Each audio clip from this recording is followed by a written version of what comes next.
ሴት ማናገር ማለት የወደድካትን ሴት፣ የፈለግካትን ሴት፣ የተመኘሃትን ሴት ወይ ደግሞ የተደሰትክባትን ሴት የራስህ ለማድረግ ከሷ ጋር ሪሌሽንሺፕ በመጀመር ከሷ ጋር በመተዋወቅና በመቅረብ የራስህ የምታደርግበት መንገድ ነው። ሰላም ሰላም የቻናሌ ቤተሰቦች እንዴት ናችሁ? ዛሬም ለእናንተ ይጠቅማል ብዬ ያሰብኩትን አንድ ሐሳብ አንድ ምክር ይዤላችሁ መጥቻለሁ።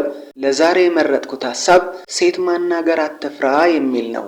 እናም ለቻናሌ አዲስ የሆናችሁ ላይክ እና ሰብስክራይብ ማድረጋችሁን አትርሱ። ላይክ አድርጋችሁም ጀምሩት።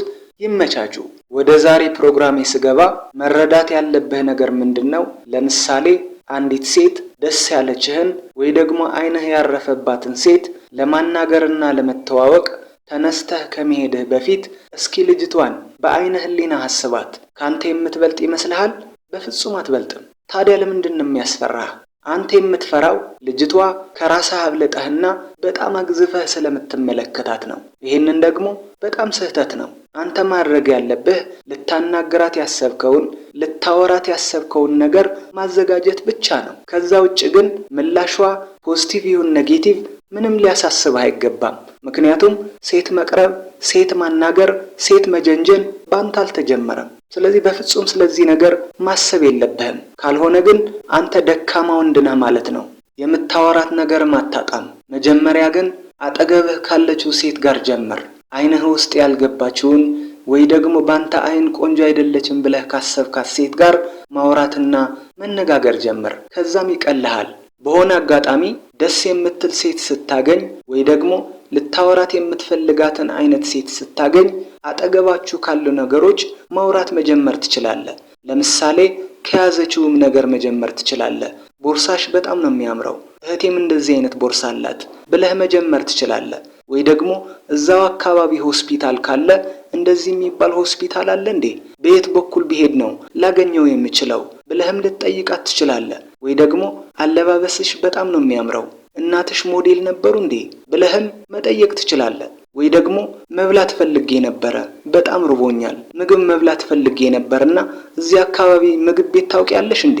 እኔ ለዚህ አካባቢ አዲስ ስለሆንኩኝ ነው ብለህም ልትጠይቃት ትችላለህ። ስለዚህ እሷ ከምትናገርህም እሷ ከምትመልስልህ ነገሮችም ተነስተህ ወሬ መቀጠል ትችላለህ። ወይ ደግሞ ከልጅቷ ጋር የምትተዋወቁ ከሆነና ከሷ ጋር በተደጋጋሚ የመገናኘት እድል የምታገኝ ከሆነ እንደዚህ ብለህ ምክር ልትጠይቃት ትችላለህ። ለምሳሌ አንድ ጓደኛ አለኝ፣ ቤስት ጓደኛዬ ነው፣ ባለትዳር ነው፣ የ6 ወር ልጅም አለችው። ከማግባቱ በፊት ግን የፍቅር ጓደኛ ነበረችው። የፍቅር ጓደኛ እንደነበረው ለባለቤቱ ነግሯት አያውቅም። እናም ከጊዜ በኋላ ያቺ የድሮ ፍቅረኛው እየደወለች እኔን ትተህ ሌላ ሴት አግብተሃል፣ ህይወቴን አበላሽተዋል፣ ህይወትህንም አበላሽዋለሁ እያለች ቀንና ሌሊት እየደወለች ለባለቤቱ ነግራታለሁ እያለች ነውና እሱ ደግሞ እየመጣ እኔ ምን ላድርግ ጓደኛዬ አይደለህም ወይ? እስቲ ምክር ንገረኝ ምን ላድርግ እያለ እየጨቀጨቀኝ ነው። ስለዚህ ሴቶች ምክር ስለማታጡ መላ ስለማታጡ እስኪ አንድ መላ በይኝ። ጓደኞችሽም ይሁን እናትሽንም ይሁን የምታውቂያቸው ሴቶችንም ይሁን ጠይቀሽ አንድ መላ በይኝ ባክሽ ብለህ ምክር ጠይቃት። ሌላው ደግሞ ሴት ቀጥረህ አትቅር። ወይ ደግሞ ሴት ከቀጠርክ በኋላ ሴት ዴት ካደረግክ በኋላ ምን ሆኜ ነው አሁን ሄጄ ምን ልላት ነው ምናምን ብለህ በፍርሃት ከቀጠሮው መቅረት የለብህም። ወይ ደግሞ ቀጠሮውን መሰረዝ የለብህም። በጣም ብዙ ወንዶች አሉ እስከ ቀጠሮው ቀን ምንም ነገር ሳይዘጋጁ ይቆዩና በዛው በቀጠሮው ቀን በጣም ይጨናነቃሉ። ምን ልላት ነው? በምን ልጀምርላት ነው? ግን የዚህ ዋና ምክንያት አለመዘጋጀታቸው ነው እንጂ የሚናገሩት ነገር አጥቶ አይደለም። አሁን ሚዲያ ላይ ብትሄዱ ራሱ ማግኘት ትችላላችሁ። ዩቲዩብ ላይ ከሴት ጋር የምናወራቸው ርዕሶች ብላችሁ ራሱ ሰርች ብታረጉ በጣም ብዙ ነገር ማግኘት ትችላላችሁ። ግን ዋናው ነገር ምንድነው? እናንተ አትዘጋጁ። በቀጠሮው ቀን ብቻ ነው የምትጨናነቁት። ታዲያ ካልተዘጋጃችሁ እንዴት አትጨናነቁም? ፈተና ሳታነብና ሳታጠና መፈተን ይቻላል እንዴ? ካልሆነ ግን ውጤቱ የታወቀ ነው፣ መውደቅ ብቻ ነው የሚሆነው። ፈተናም ይሁን ኢንተርቪው መዘጋጀት ያስፈልጋል። ቀላል ኢንተርቪውም ራሱ በዛ ኢንተርቪው ይጠይቁኛል ብለህ የምታስባቸው ነገሮችን ኢንተርኔት ላይ አክሰስ አድርገህ ፈትሸህ መዘጋጀት ነው ያለብህ። ካልሆነ ግን ገና ስምህ ሲጠይቁህ ራሱ ልትደናበር ትችላለህ። ለማለት የፈለኩት ግን ያን ያክል አስጨናቂ ነው ማለቴ ሳይሆን ትንሽዬ ነገርም ቢሆን ዝግጅት ያስፈልጋል እላችሁ ፈልጌ ነው። በመሆኑም ምንም የሚያስፈራ ነገር የለውም። ስለዚህ ካንተ የሚጠበቀው ልታወራት የምትፈልገውን ነገር ትንሽዬ ማዘጋጀት ብቻ ነው። ለዚህም የኔን ቪዲዮዎች ተመልሰህ ማየት ብቻ በቂ ነው። ስለዚህ ልታወራት የምትፈልገውን ነገር አታጣም። ለምሳሌ ምን አይነት ምግብ ነው የምትወጂው ሊሆን ይችላል። ምን አይነት ሙዚቃ ነው የምትወጂው ሊሆን ይችላል። የማን አድናቂ ነሽ ሊሆን ይችላል። ልብሽ ስጪ ብትባይ ለማን ትሰጫለሽ? ከቤተሰቦችሽ የምታስቀድሚው በጣም የምትወጂው ማን ነው ሊሆን ይችላል። ብቻ የተለያዩ ጥያቄዎችን መጠየቅ ትችላለህ።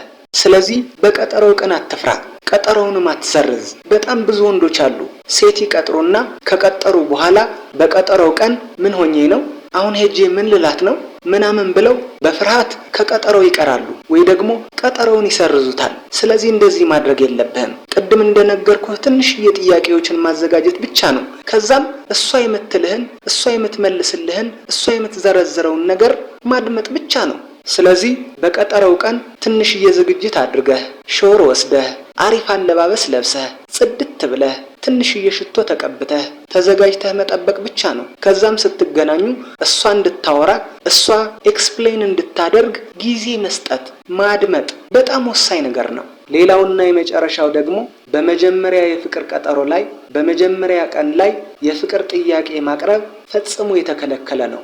ምክንያቱም የመጀመሪያ የፍቅር ቀጠሮ ማለት ለመተዋወቅ ነው የምትገናኘው። ስለዚህ ምንም ነገር ሳታውቃት ማን መሆኗን ቀርበህ ሳታያት የፍቅር ጥያቄ ማቅረብ በጣም ስህተት ነው። ስለዚህ ይህንን ነገር ማወቅ አለባችሁ። ምንም ነገር ሳታውቋት ማን መሆኗን ሳትረዱ ምን አይነት ባህሪ እንዳላት ምንም ነገር ሳታውቁ በመጀመሪያ ባገኛችኋት ቀን እወድሻለሁ፣ አፈቅርሻለሁ በጣም እንድትናቁ ነው የሚያደርጋችሁ። ስለዚህ በጣም ጥንቃቄ አድርጉ። በመጀመሪያ ቀን ምንም አይነት የፍቅር ጥያቄ ማቅረብ የለባችሁም።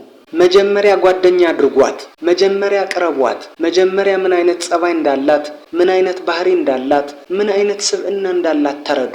የእናንተንም ስብዕና፣ የእናንተንም ባህሪ፣ የእናንተ ጸባይ ምን አይነት እንደሆነም እንድትረዳ አድርጓት። ከዛ በኋላ ነው የመፈላለግና ያለመፈላለግ ነገር ሊመጣ የሚችለው። ስለዚህ በአጠቃላይ በመጀመሪያ የፍቅር ቀጠሮ ላይ ወይ ደግሞ በመጀመሪያ ትውውቅ ላይ መናገር ያለባችሁንና የሌለባችሁን ነገሮች ለይታችሁ ማወቅ አለባችሁ።